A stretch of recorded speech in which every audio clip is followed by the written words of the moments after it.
spreader of the truth.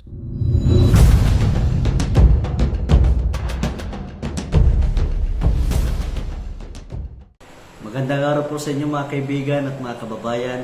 Narito muli ang tagapangalat ng katotohanan. Muli po ninyong mapapakinggan, muli po ninyong mapapanood at masusubaybayan sa pamamagitan po ng Facebook o sa social media.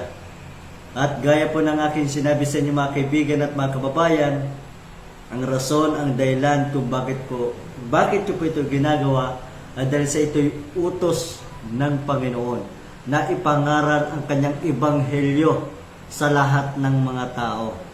Now, mga kaibigan at mga kababayan, muli binabati po kayo ng inyong lingkod ng isang mapagpalang araw po sa pangalan ng Panginoong Hesukristo.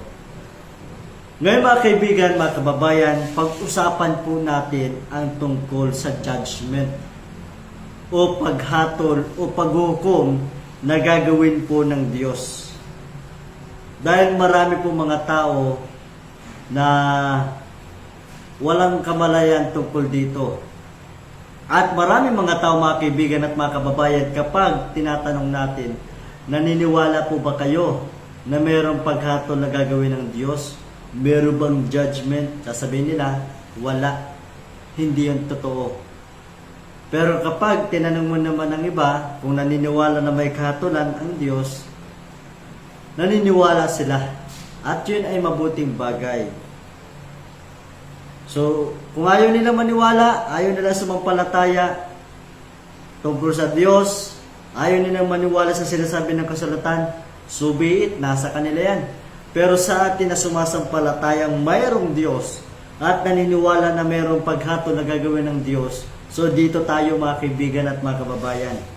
At ito ang pag-uusapan natin sa araw na ito. Alam niyo mga kaibigan, mga kababayan, maraming mga tao ang abala sa ibang mga bagay. Maraming mga tao na mas abala sa ibang mga bagay. Walang masama po na paghandaan po natin ang isang bagay, lalo sa buhay na ito. Wala pong masama yung pinaghahandaan mo na magkaroon ka na sariling bahay, magkaroon ka na sariling sasakyan. Wala pong masama dyan. Wala pong masama na magkaroon po ng trabaho, yung pinaghahandaan po. Wala pong masama na mag-aral. Wala po. Walang masama sa mga bagay na yan dahil po tayo ay nasa katawang lupa. Walang masama yan na pinaghahandaan po natin ang mga bagay na yan. At ang problema mga kaibigan at mga kababayan, may isang bagay po sila na nakakaligtaan. May isang bagay po silang nakakalimutan. Ano po yun? Yung paghandaan ang araw ng kamatayan. Dahil ang tao po hindi lamang po nagtatapos sa buhay na ito. Ang buhay po ng tao ay hindi lamang natatapos sa mundong ito. Dahil ang Biblia po nagtuturo po sa atin.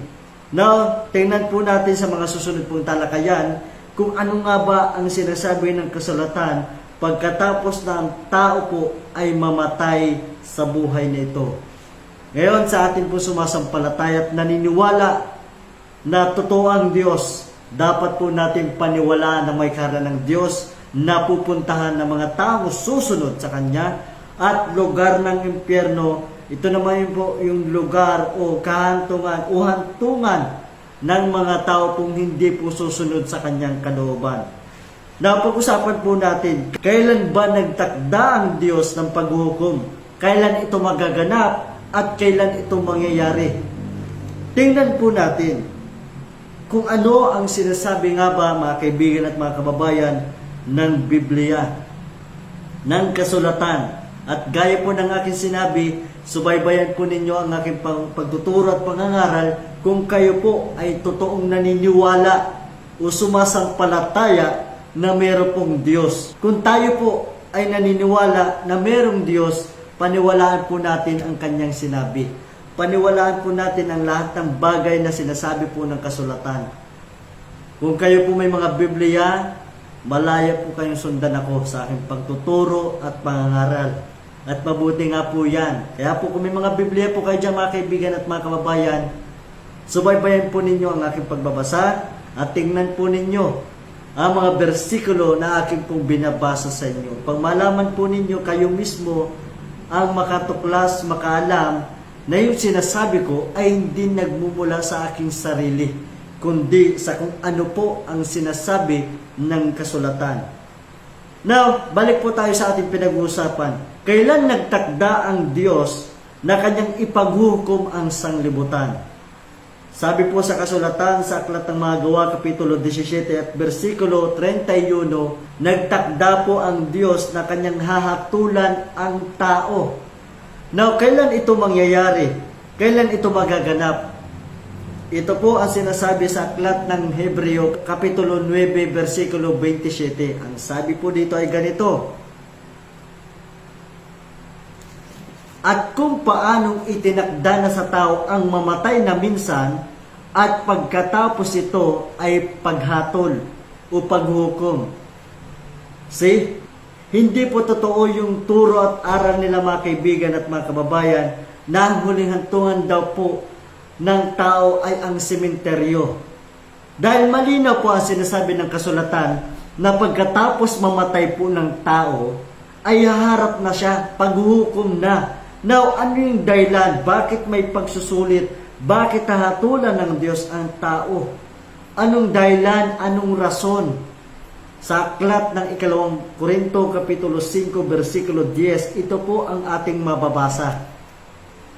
Basahin po natin at subaybayan po ninyo ang aking pagtuturo. Sabi po dito sa aklat ng 2 Korinto, Kapitulo 5, versikulo 10, sabi po dito, sapagkat tayong lahat ay kinakailangang mahayag sa harapan ng hukuman ni Kristo upang tumanggap ang bawat isa ng mga bagay na ginawa niya sa pamamagitan ng katawan ayon sa ginawa niya, maging mabuti man o masama.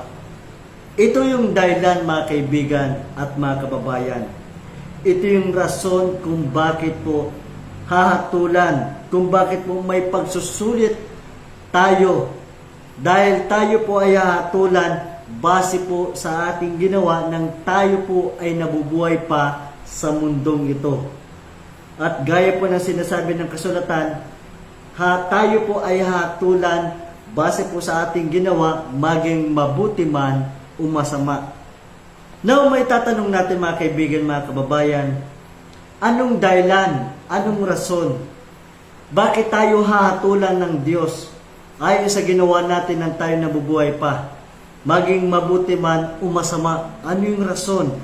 Basahin po natin sa Aklat ng Juan, Kapitulo 5, versikulo 28 at 29. Ito po ang ating mababasa. Subaybayan po ninyo. Sabi po dito, sa Aklat ng Juan, Kapitulo 5, versikulo 28 at 29, sabi dito ng Panginoon, huwag ninyong ipanggilalas ito, sapagkat dumarating ang oras na ang lahat ng nakasalibingan ay makaririnig ng kanyang tinig at magsisilabas. Ang mga nagsigawa ng mabuti ay sa pagkabuhay na maguli sa buhay, at ang nagsigawa ng masama ay sa pagkabuhay na maguli sa paghatol.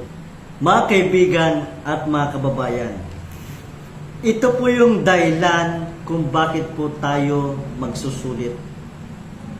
Bakit tayo hahatulan ng Diyos? Ihihiwalay po ang nagsigawa ng mabuti at hihiwalay din po yung nagsigawa po ng masama. At sabi po doon mga kaibigan, mga kababayan, ang nagsigawa ng mabuti ay sa pagkabuhay na maguli sa buhay. Ano po ba yung mabuti? Sino po ba yung nagsigawa ng mabuti? Ito po yung sinasabi po ng Panginoon, sinasabi ng kasulatan, ito po yung mga taong sumampalataya, naniwala na mayroong Diyos, naniwala sa kanyang salita, at sumunod sa kanyang mga ipinag-uutos. At sabi po dito, siya po yung tatanggap ng buhay na wala hanggan. At mababasa po natin yan sa ibang kasulatan, sa Mateo 7:21, sa 2 Tesalonica 1:7-9, na yung mga taong sumunod sa Kanya ay tatanggap ng kapahingahan, ng buhay na wala hanggan. Ngunit, yung mga tao pong nagsigawa ng masama, sila naman po yung tatanggap ng parusa.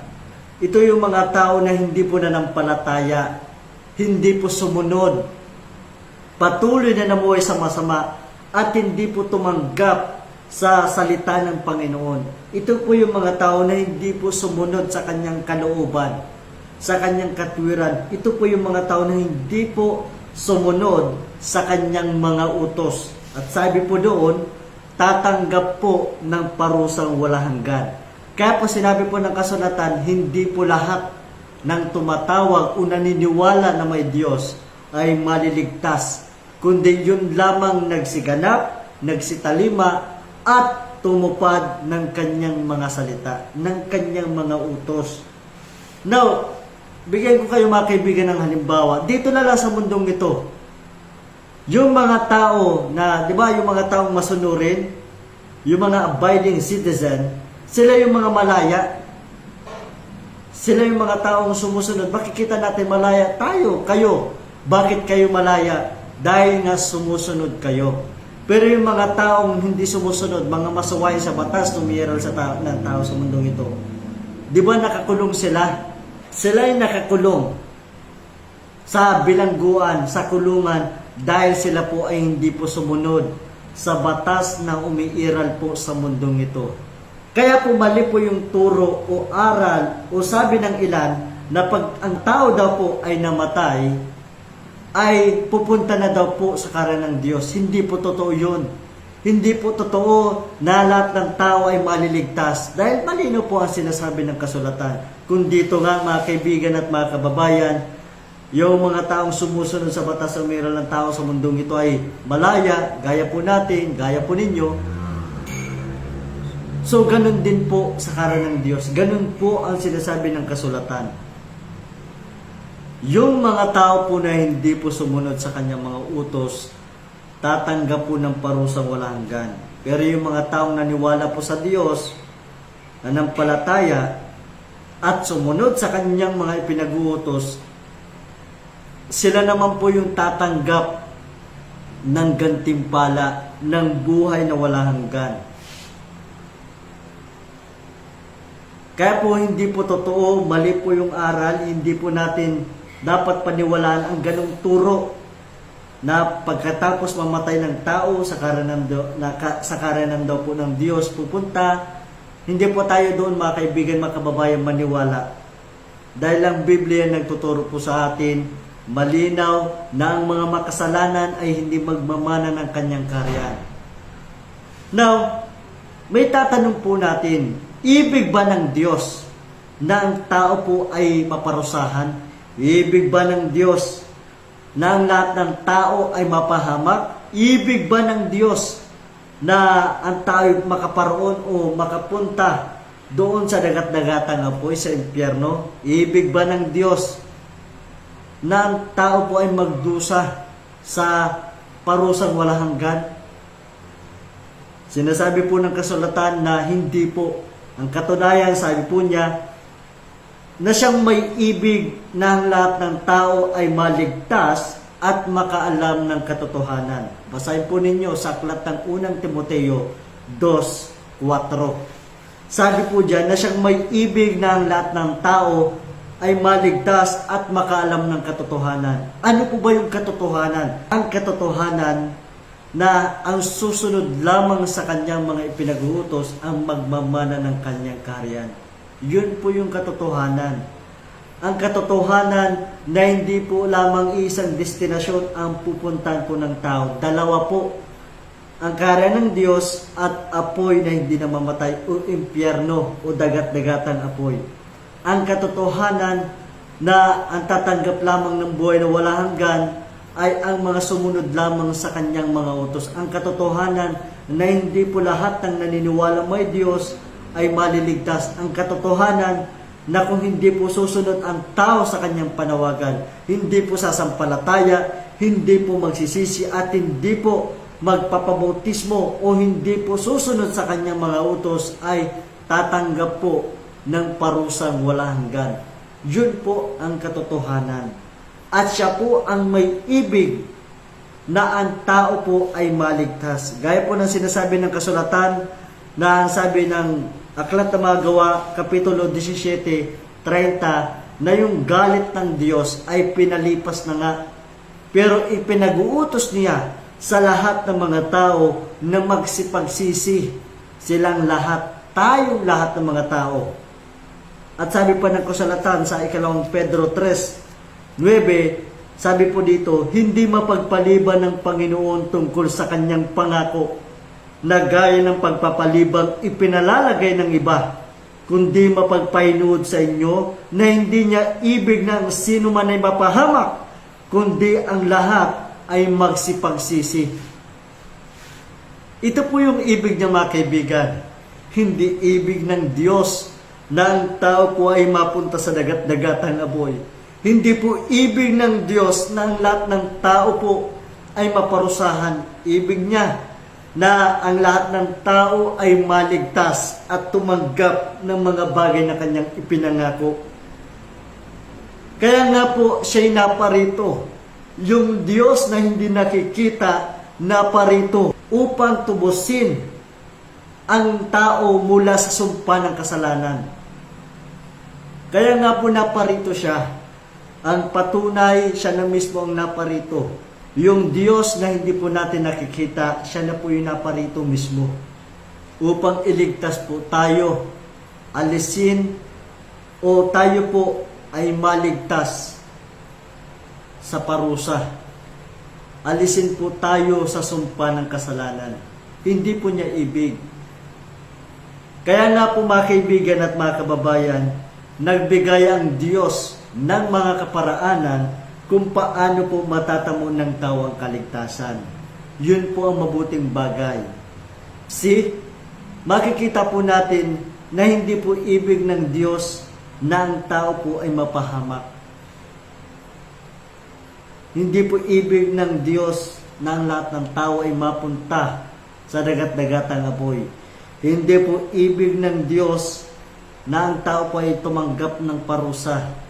Kaya nga po nagbigay siya ng mga kaparaanan kung paano po matatamo ng tao ang kaligtasan. Ang kailangan na lamang po nating gawin ay ang sundin at ganapin ito. Dahil sasabihin ko sa inyo, mga kaibigan at mga kababayan, na kung hindi po natin susundin ang mga bagay na sinasabi po niya, hindi po tayo susunod sa kanyang panawagan, hindi po tayo susunod sa kanyang mga pinag-uutos, useless po yung napakinggan po natin. Useless po yung paniniwala natin na mayroong Diyos. Useless po natin yung napakinggan natin, pinaniniwalaan natin na may kara ng Diyos. Useless po yan. Kaya po sa atin, sa inyo, na sumasampalataya at naniniwala may Diyos, sundin po natin ang kanyang mga utos. Dahil ito lamang po ang tanging paraan para matanggap po natin ang buhay na walang hanggan. Ang kaligtasan, wala pong iba. Wala pong itinuturo ang kasulatan sa tao kung paano siya maliligtas, kung paano siya makakatakas sa puotang Diyos, kung paano siya makakatakas sa parusang walang hanggan, kung paano po siya o paano po niya maliligtas ang kanyang sariling kaluluwa sa pamamagitan lang po ng pagsunod. Kaya po sabi ng kasulatan, sasabihin ko muli sa inyo, mga kaibigan at mga kababayan, na hindi lahat ng naniniwalang may Diyos ay maliligtas, kundi yun lamang sumunod, tumalima sa kanyang mga utos. Yun lamang po ang tatanggap ng gantimpala. Yun lamang po ang maliligtas. At sabi nga po, mga kaibigan at mga kababayan, sa aklat ng ikalawang Tesalonica, Kapitulo 1 at versikulo 8, sabi po dito, na maghihiganti sa hindi nagsisikalala sa Diyos at sa kanila na hindi nagsisitalima sa Ebanghelyo ng Panginoong Hesukristo. Kaya po ang turo na ang lahat ng tao daw ay paparoon, na papasok sa kanyang kaharian, at lahat ng tao pagka namatay daw po ay magmamana ng buhay na walang hanggan, hindi po yung totoo. Dahil ang Biblia nagtuturo po sa atin ng malinaw. Now, sa inyo, mga kaibigan at mga kababayan, kung totoo po tayong sumasampalataya, kung totoo po tayong naniniwala na mayroong Diyos, paniwalaan po natin ang kanyang mga utos. Paniwalaan natin ang kanyang mga sinasabi. Paniwalaan natin ang kanyang salita. Dahil kung hindi po, at kung tayo po ay maniniwala lamang at hindi natin ito susundin, wala pong saysay po yun. Dahil ang totoong naniniwala at magpapasakdan ng ating pananampalataya ay yung pagsunod natin. Yung response natin sa panawagan ng Diyos. Kaya mga kaibigan, mga kababayan, kung ibig po ninyo na maligtas at matanggap ang mga bagay na pinangako ng Diyos na buhay na wala hanggan, sundin po natin at ituturo ko po sa inyo sa mga susunod pang talakayan kung ano yung mga bagay na ibinigay ng Diyos, kung paano matatamo ng tao ang kaligtasan. Ito po yung mabuting bagay. Kaya nagpapasalamat tayo sa ating Panginoon na hindi tayo karapat-dapat pero binigyan tayo ng pagkakataon. Sabi nga ng kasulatan ng Propeta Isaias, sino ang tao para alalahanin mo? Kaya sa atin mga kaibigan at mga kababayan, kung hindi po natin, kung ibig po natin na matanggap ang kanyang mga ipinangako at hindi po masayang yung mga bagay na napapakinggan po ninyo na bangaral ng Ebanghelyo, sundin po natin ito. Kung sa ganun, ay mamatay man po tayo, ay may katiyakan tayo sa buhay sa kabila. Alalahanin po natin na lahat po tayo ay mamamatay. Lahat po tayo ay lilipas sa mundong ito. Yung mga lolo at lola natin, nawala na. Yung iba, namatay na. Yung mga magulang natin, kung ano, wala na, di ba? Yung mga ninuno natin, wala na. So, ganun din po tayo. Susunod po tayo doon. So, kung hindi po tayo maniniwala, at hindi po tayo susunod sa kanyang mga ipinag-utos, hindi po mangyayari yung ibig po natin na tayo po ay magmamana ng kanyang kaharian. Kaya sa inyo mga kaibigan at mga kababayan, sumampalataya po tayo. Paniwalaan po natin ang kanyang sinasabi. Ituturo ko po sa inyo mga kaibigan at mga kababayan yung mga kaparaanang ibinigay ng Diyos kung paano po natin matatamo ang kaligtasan. At kapag nasunod po natin yung mga hakbang na yun, yung mga kaparaanan na yun, sure tayo, nakatitiyak tayo, at akin sasabihin sa inyo ng buong katotohanan na kapag masunod natin ang kanyang mga ipinag-utos, yung mga hakbang na ibinigay niya, 100% magmamana tayo ng kanyang mga ipinangako. Kaya mga kaibigan at mga kababayan, subaybayan po ninyo ang pagtuturo at pangangaral na ito. Dahil yung ituturo kong ito ay ito yung magiging susi o daan para matanggap natin ang buhay na walang hanggan. Pagpalain po tayo ng ating Panginoon. Dito ko muna tatapusin ang aking pangangaral. Muli, ito ang tagapangalat ng katotohanan. Isang mapagpalang araw po.